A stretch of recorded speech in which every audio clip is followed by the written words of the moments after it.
Delight IAS पर आप सभी का एक बार फिर से बहुत बहुत स्वागत है। तो अभी यूपीएससी का फॉर्म जो है 2025 के लिए आने वाला है। तो इस समय सबसे ज्यादा जो एक चीज आप लोगों के मन में होगी वो होगा, थोड़ा सा मन में एक परेशानी होगी, एक घबराहट का माहौल होगा, डर का भी माहौल हो सकता है। कैसे इस चीज को डील करना है। और एक सबसे इंपॉर्टेंट चीज हम लोगों को देखनी है कि इस समय ऐसी कौन सी चीजें हैं जिस पे आपको सबसे ज्यादा ध्यान देने की जरूरत है।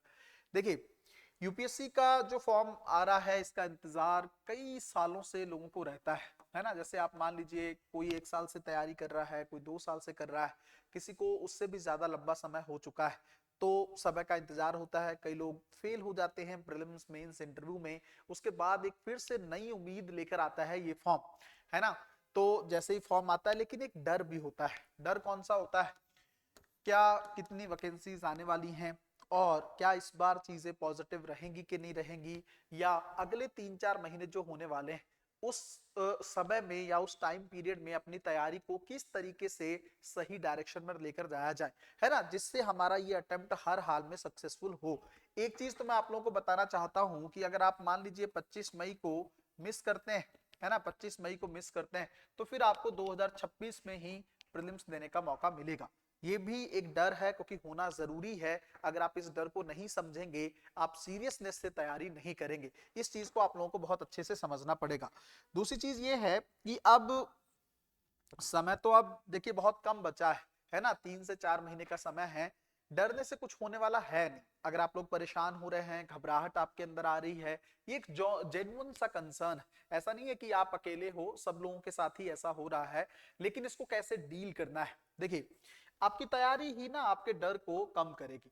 जिस तरीके से आप तैयारी करेंगे, जिस तरीके से सिलेबस बहुत अच्छे तरीके से होता रहेगा, उसी तरीके से आप लोगों का डर धीरे धीरे कम होने लगेगा, है ना। समझिएगा, एक तो फॉर्म भरने में किसी तरह की गलती नहीं करनी है, वरना आपको बहुत ज्यादा पछतावा इस चीज को लेकर हो सकता है। दूसरी चीज, इस समय कुछ नया बहुत ज्यादा पढ़ने की जरूरत नहीं। जो आप लोग पिछले 1-1.5 साल से तैयारी कर रहे हैं, जो भी आपने नोट्स बनाए हैं, या जिस भी एक धर्रे पर आपने तैयारी की, उसी धर्रे को थोड़ा बेहतर बनाने की जरूरत है ना। ऐसे लोगों से बचना है जो थोड़ा सा बाबा टाइप के लोग हैं, जो अपने आप को बहुत ज्यादा गुरु के तौर पर या सीनियर के तौर पर आप लोगों के सामने रखते हैं। ऐसे लोगों की गाइडेंस में, या ऐसे लोग जो आपको भटकाते हैं तैयारी से, उन लोगों से बचना है। ऐसे लोग जो आपके अंदर डर का माहौल बचाएं बनाएं, ऐसे लोगों को भी अवॉइड करना है इस समय। उसके अलावा कौन कौन सी चीजों पर ध्यान रखने की जरूरत है? एक तो थोड़ा हेल्थ सबसे ज्यादा इंपॉर्टेंट आप लोगों के लिए यहाँ पर हो जाए। क्यों? क्योंकि जितना ज्यादा समय तक आप लोग बीमार रहेंगे, या जितना ज्यादा आप लोगों को बार बार फीवर और ये सब चीजें होंगी, उतना ज्यादा इवन खाने पीने को लेकर भी आप लोगों को ध्यान रखने की जरूरत है, ताकि आपका समय जो है वो बहुत ज्यादा इन सब चीजों में ना जाए। आपके पास इस समय सबसे ज्यादा किसी चीज की कमी है तो वो आप लोगों का समय ही है ना। तो समय की रिस्पेक्ट करनी है, संभाल करनी है। उसके अलावा तैयारी को बहुत सिस्टमेटिक तरीके से अरेंज करने की जरूरत है। जो कुछ भी आप लोगों ने पढ़ लिया है उसको रिवाइज करना है, बार बार रिवीजन करना है, और देखना है कि कौन से ऐसे एरियाज हैं जिन पर यूपीएससी ज्यादा फोकस कर रहा है ना, जहां पर ज्यादा सवाल बनने की संभावना है। थोड़ा पीवाईक्यू को बेस में रखना है ना। ज्यादा इस तरीके से नहीं भागना है कि बहुत ज्यादा कंटेंट को लेकर यहां से भी पढ़ लिया जाए, वहां से भी पढ़ लिया जाए, क्योंकि देखो ये अब वो समय है जब लास्ट में बहुत सारी चीजें इवन इंस्टीट्यूट्स के द्वारा भी आने वाली है ना। कोई आपको मैगजीन के फॉर्म में आपको चीजें देने वाला है, कोई है ना कंबाइंड करंट अफेयर प्रोवाइड करने वाला है, कोई 6-6 8-8 घंटे की वीडियोस आप लोगों को मिलने वाली हैं। ऐसी बहुत सारा कंटेंट जो है इवन टेलीग्राम के फॉर्म में भी आपको मिलने वाला है, यूट्यूब पे, सोशल मीडिया पे काफी सारी चीजें आप लोगों के पास रहेंगी।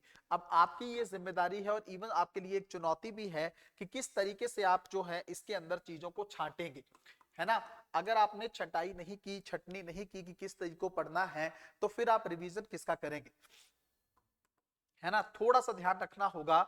रिवीजन बहुत सारा चीजों का नहीं किया जा सकता है। अगर आप बहुत डिटेल में चीजों को लेकर बैठे हैं तब तो बहुत मुश्किल हो जाएगी। आप लोगों को समझने की जरूरत है कि आपका जो खुद का तैयार किया हुआ कंटेंट है, आप उसी को ही रिवाइज कर सकते हो। बहुत बड़ी बड़ी किताबों को या बहुत बड़े बड़े कंटेंट को, बहुत ज्यादा सामग्री को रिवाइज करना तो थोड़ा सा मुश्किल हो सकता है। तो थोड़ा सा यहाँ पे अपने आप को सिस्टमेटिक करने की जरूरत है। कैसे? जैसे आपने जो भी तैयारी कर रखी है, जो भी नोट्स है आपके पास, करंट अफेयर के अलावा कुछ भी आप लोगों को नया नहीं करना है ना। करंट अफेयर क्योंकि आपको अपडेटेड चाहिए, मई तक का, अप्रैल तक का कम से कम करंट अफेयर आप लोगों को चाहिए, है ना। इवन मई के भी कुछ दिन अगर इन्वॉल्व कर लेंगे तो ज्यादा बेहतर रहेगा। उसके अलावा इकोनॉमिक सर्वे, बजट, ये जो आने वाला होगा फरवरी में, उसको इग्नोर नहीं करना है। हो सके तो पिछले 2-3 साल का इकोनॉमिक सर्वे, बजट, उसके मोटे मोटे पहलुओं पर नजर आप लोगों को डाल लेनी चाहिए, है ना। इंडिया ईयर बुक को लेकर बहुत सारे बच्चों के मन में सवाल रहता है, क्या सर इतनी बड़ी किताब पढ़नी चाहिए।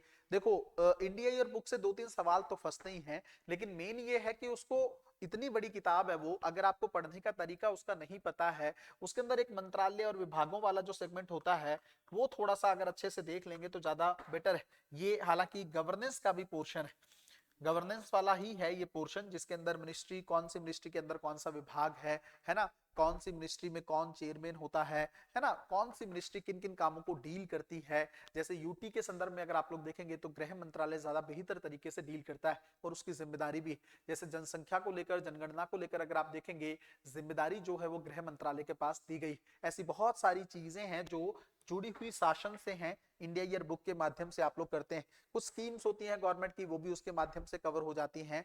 अगर आप लोगों ने करंट अफेयर अच्छे से कर रखा है तो फिर मुझे लगता है बहुत ज्यादा इसमें टाइम देने की जरूरत नहीं है। बहुत बड़ी किताब है, उस किताब को, पहली बात तो वो कॉस्टली है, लेने के लिए भी आपको थोड़ा सा इन्वेस्ट करना पड़ेगा, और दूसरा अगर जिस चीज को आप पढ़ ही नहीं पा रहे हैं उस पर उतना ज्यादा इन्वेस्टमेंट करने की जरूरत नहीं।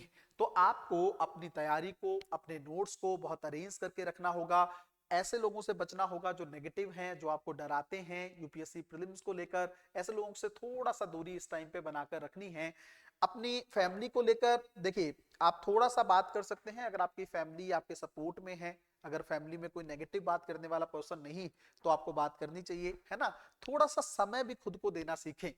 ये ना हो जाए इस टाइम पे, जैसे आप मान लीजिए, एक चीज और समझिएगा, जैसे मान लीजिए आप अभी तक 8 घंटे पढ़ रहे थे, तो 8 से 10 घंटे तो आप पहुंच सकते हैं, अभी से 8 से 16 मत कर लीजिए, क्योंकि ये आपकी हेल्थ को बड़ा दिक्कत कर देगा। और इवन इस चीज की हैबिट नहीं है आप लोगों, आप 2-3 घंटे 4 घंटे बढ़ा सकते हैं, उतना तो एक्सेप्टेबल है, बट इतना मत कर लीजिएगा कि एकदम से 50%, 100% टाइम जो है आप लोगों का बढ़ जाए, ये थोड़ा दिक्कत कर देगा आपकी तैयारी को, है ना।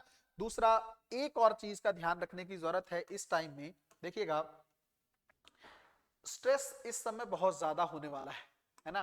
धीरे धीरे जैसे जैसे एग्जाम करीब आएगा, आप लोगों में स्ट्रेस का लेवल जो है, तनाव का लेवल बढ़ने लगेगा। अब देखो, दो तरह के लोग हैं। एक ऐसे व्यक्ति जो स्ट्रेस को मैनेज नहीं कर पाएंगे, उनका तय है कि उनका एग्जामिनेशन सफल नहीं होना है, फेल होना तय ही। नहीं तो प्रीलिम्स में नहीं होंगे तो मेंस में हो जाएंगे, मेंस में नहीं तो इंटरव्यू में फेल हो जाएंगे। और दूसरा वर्ग ऐसे लोगों का है जो लोग इस स्ट्रेस को मैनेज कर लेंगे, है ना, मैनेज कर लेंगे, उनकी सफलता भी तय है। तो आपको बस इस चीज को समझना है आप किस कैटेगरी में आने वाले हैं, है ना। तो अगर आप चाहते हैं कि यूपीएससी बहुत इजी तरीके से आप एग्जामिनेशन हॉल में अपने आप को डील कर पाएं, तो इस स्ट्रेस को आपको मैनेज करना होगा। अब स्ट्रेस को मैनेज करने के अपने अपने तरीके हो सकते हैं, कोई योग का सहारा लेता है ना, थोड़ा एंटरटेनमेंट की तरफ लोग ध्यान देते हैं, कोई स्पिरिचुअल एस्पेक्ट को अपनाता है, वो आपको जो आपको सुटेबल लगे आप उसको कर सकते हैं। बट मैं एक चीज आपको कहना चाहूंगा, इससे होने वाला कुछ भी नहीं है। इससे इवन आपकी तैयारी खराब होगी, आपकी हेल्थ खराब होगी, और आप अपने मुकाम से और ज्यादा पिछड़ जाएंगे, है ना। तो ये कुछ ऐसी चीजें हैं जिन पे आप लोगों को ध्यान रखने की जरूरत है। मैं आशा करता हूं कि आने वाले समय में आपके जीवन में पॉजिटिविटी बनी रहे और इस साल का एग्जाम आप लोगों के जीवन का अंतिम एग्जाम हो और आप लोग सफलता तक पहुंच जाएं। मिलते हैं अगली वीडियो में, तब तक अपना ध्यान रखें, अपनी पढ़ाई को बहुत अच्छे तरीके से करते रहें। बहुत बहुत धन्यवाद।